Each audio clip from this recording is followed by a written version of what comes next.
Misión, abuelo. Apúrenle, parcero, allá traiga pan para que nos comamos esta sardina.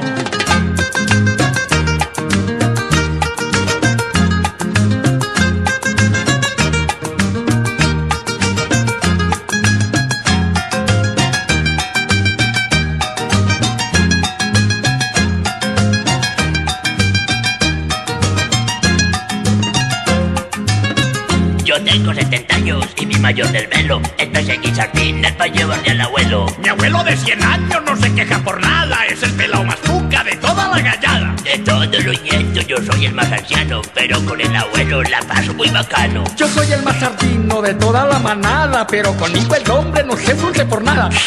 ¡Mi abuelo! ¡Mi abuelo! Mi abuelo, le gusta usar arete y combinarse el pelo. Mi abuelo de 100 años no se frunce por nada, es el pelao más cuca de toda la gallada.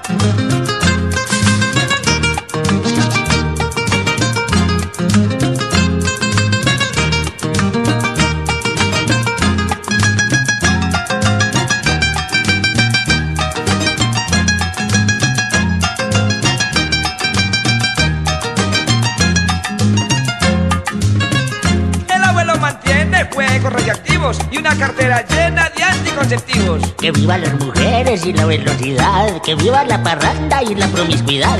Apure, viejo loco, sírvame la porción, si no me fumo el otro se me baja la presión. Vayan por las muchachas, prendan la motoneta y díganle a John Freddy que me manden la chaqueta. Mi abuelo. ¡Ay! ¡Mi abuelo! Mi abuelo, le gusta usar arete y engominarse el pelo. Mi abuelo de 100 años no se frunce por nada, es el pelao más cuca de toda la gallada.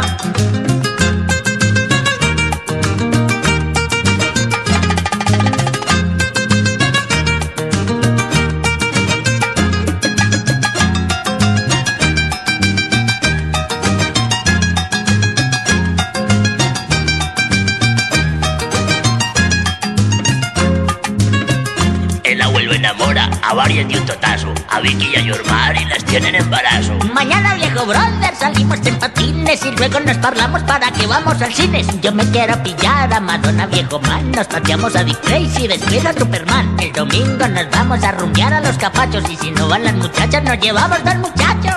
Mi abuelo. Mi abuelo. Mi abuelo, le gusta usar arete y engominarse el pelo. Mi abuelo de 100 años no se frunce por nada, es el pelao más cuca de toda la gallada. Ay, ¿te acordás, abuelo, cuando comíamos y dejábamos? Claro, parce, pero ahora ni comemos ni se dejan comer. Ay, ay, ay, ay, ay. Mi abuelo. Mi abuelo. Mi abuelo, le gusta usar arete y engominarse el pelo. Mi abuelo de 100 años no se frunce por nada, es el pelao más cuca de toda la gallada. Abuelo, ¿y cómo le fue anoche con las peladas? Ay, mijo, eso es como la farmacia del difunto Pacho. Estas muchachas de ahora, la que no se queja por el churrón, se muere de la infección. ¡Mi abuelo! Mi abuelo. Mi abuelo, le gusta usar arete y engominarse el pelo. Mi abuelo de 100 años no se frunce por nada, es el pelao más cuca de toda la gallada. Abuelo, ¿cómo le acabo de ir con Vicky? Pues la muy lanzada me dijo que nos torciéramos y entonces le paré la caña y nos bañamos acalorados. Abuelo, ¿para dónde va con ese montón de hierba? Lo que pasa, mijo, es que tengo una res amarrada para esta noche. Mi abuelo. Mi abuelo.